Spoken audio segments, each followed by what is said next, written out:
കർത്താവിൻ്റെ നാമം മഹത്വപ്പെടട്ടെ. ഫെയ്ത്ത് വോയിസിലേക്ക് എല്ലാവരെയും ഞങ്ങൾ സ്വാഗതം ചെയ്യുന്നു. റോമാക്കാർക്ക് എഴുതിയ ലേഖനം 8-ാം അധ്യായം 18-ാം തിരുവചനം വ്യക്തമാക്കുന്നു: നമുക്ക് വെളിപ്പെടാനിരിക്കുന്ന മഹത്വത്തോട് തുലനം ചെയ്യുമ്പോൾ ഇന്നത്തെ കഷ്ടതകൾ നിസ്സാരമാണെന്ന് ഞാൻ കരുതുന്നു. ക്രിസ്തുവിൽ ഏറ്റവും സ്നേഹമുള്ളവരെ, പ്രാർത്ഥന കേൾക്കുന്ന ഒരു നല്ല ദൈവം നമുക്കുണ്ട്. നമ്മുടെ കഷ്ടതയിൽ നമ്മെ തള്ളിക്കളയാത്ത, നമ്മുടെ കൂടെ നിൽക്കുന്ന ഒരു ദൈവം, കർത്താവായ യേശു ക്രിസ്തു. ആ ദൈവത്തെ മഹത്വപ്പെടുത്തി ജീവിക്കുവാൻ കിട്ടിയ അവസരത്തെ ഓർത്ത് നമുക്ക് നന്ദി പറഞ്ഞുകൊണ്ട് നമ്മുടെ പ്രാർത്ഥനകൾ ദൈവത്തിനു മുമ്പിൽ സമർപ്പിക്കാം. സ്നേഹമുള്ളവരെ, പ്രാർത്ഥനയിൽ വെളിപ്പെടുന്ന ഒരു ദൈവിക മഹത്വമുണ്ട്. 4 ദിവസമായി മരിച്ചുപോയ ലാസറിന്റെ കല്ലറയ്ക്ക് സമീപം യേശു പോകുമ്പോൾ മാർത്തായോട് യേശു പറഞ്ഞു, നീ വിശ്വസിച്ചാൽ ദൈവമഹത്വം കാണും. സ്നേഹമുള്ളവരെ, ഈ പറഞ്ഞതിന്റെ അർത്ഥം മരിച്ചുപോയ ലാസർ ജീവനിലേക്ക് തിരികെ വരും, അങ്ങനെ ദൈവമഹത്വം നീ കാണും എന്നാണ്. യേശുവിന്റെ പ്രാർത്ഥനയുടെ മറുപടിയാണ്, വിശ്വാസത്തിൽ നിന്നും വെളിപ്പെടുന്ന ദൈവത്തിന്റെ പ്രവൃത്തിയാണ് ലാസർ ജീവനിലേക്ക് കടന്നു വന്നത്. സ്നേഹമുള്ളവരെ, വിശുദ്ധ യോഹന്നാന്റെ സുവിശേഷം 9-ാം അധ്യായത്തിൽ നാം വായിക്കുന്നു, യേശു കടന്നു പോകുമ്പോൾ ജന്മനാ അന്ധനായ ഒരുവനെ കണ്ടപ്പോൾ ശിഷ്യന്മാർ യേശുവിനോട് ചോദിച്ചു, റബ്ബി, ഇവൻ അന്ധനായി ജനിച്ചത് ആരുടെ പാപം നിമിത്തമാണ്? ഇവന്റെയോ ഇവന്റെ മാതാപിതാക്കന്മാരുടെയോ? യേശു മറുപടി പറഞ്ഞു, ഇവന്റെയോ ഇവന്റെ മാതാപിതാക്കന്മാരുടെയോ പാപമല്ല, പ്രത്യുത ദൈവത്തിന്റെ പ്രവൃത്തികൾ ഇവനിൽ പ്രകടമാകേണ്ടതിനാണ്. സ്നേഹമുള്ളവരെ, ദൈവത്തിന്റെ പ്രവൃത്തികൾ നമ്മുടെ ജീവിതത്തിൽ പ്രകടമാകുവാൻ നമുക്ക് പ്രാർത്ഥിക്കാം.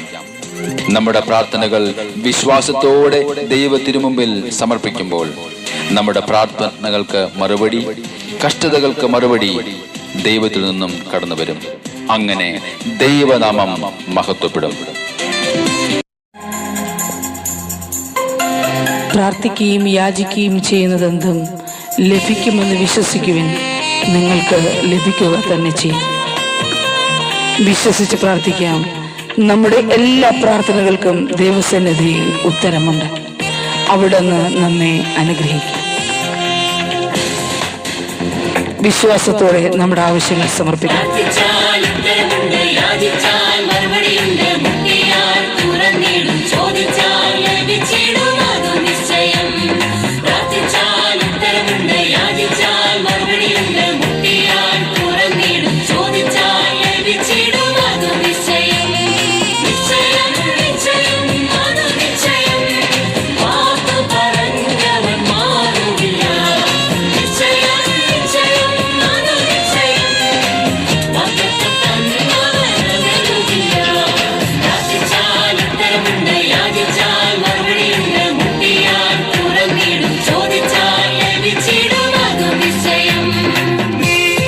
ഇന്ന് കർത്താവായ യേശുവിനെ ആരാധിച്ചാൽ നമുക്ക് വിടുതലുണ്ട്.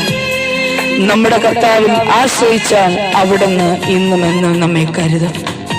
നാം വിളിക്കുമ്പോൾ വിളിപ്പുറത്തെത്തുന്ന ഒരു ദൈവമാണ് അവിടുന്ന്, നമ്മെ അനുഗ്രഹിക്കുന്ന ദൈവം.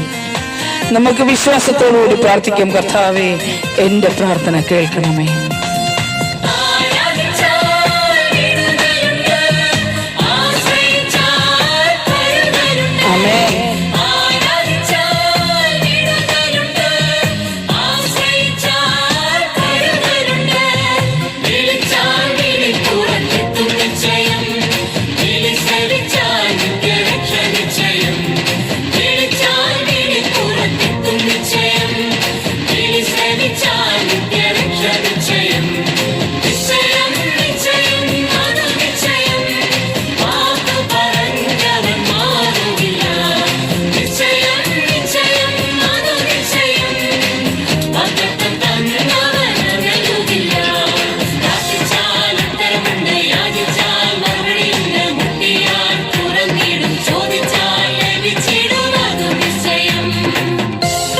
നമ്മുടെ പാപങ്ങളെ കുറിച്ച് അനുദപിച്ചുകൊണ്ട് അവിടുത്തെ സന്നിധിയിൽ നാം കടന്നു ചെല്ലുമ്പോൾ നമുക്ക് അവിടുന്ന് പാപമോചനം നൽകാം.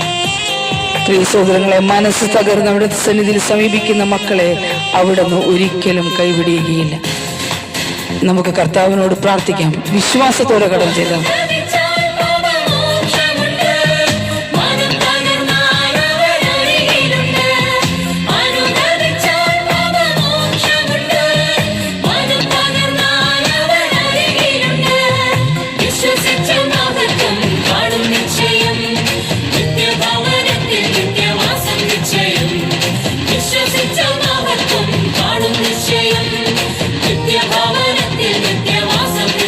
ആമേൻ.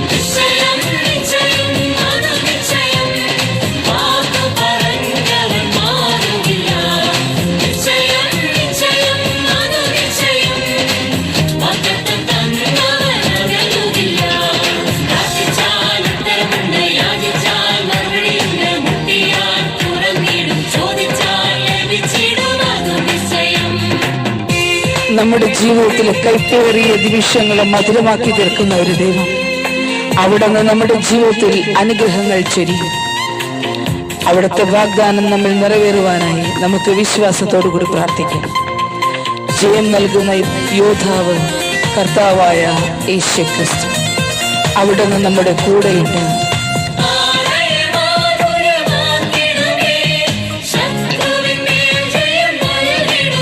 ആമേൻ.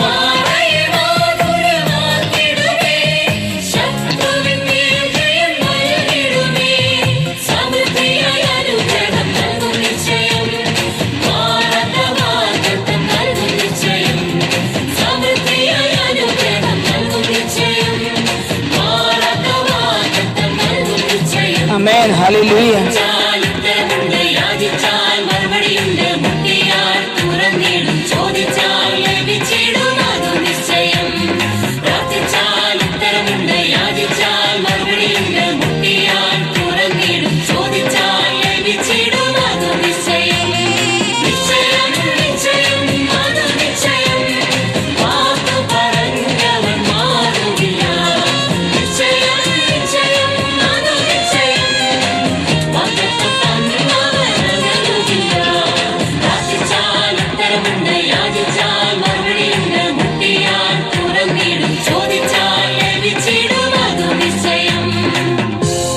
ഇന്ന് ദൈവമായ കർത്താവിന്റെ നാമമഹത്വത്തെ പ്രതി നിങ്ങളുടെ പ്രാർത്ഥനകൾ കർത്താവ് ശ്രവിക്കുകയും ഏവരെയും അനുഗ്രഹിക്കുകയും ചെയ്യട്ടെ എന്ന് കർത്താവായ യേശുക്രിസ്തുവിന്റെ നാമത്തിൽ ഞങ്ങൾ പ്രാർത്ഥിക്കുന്നു.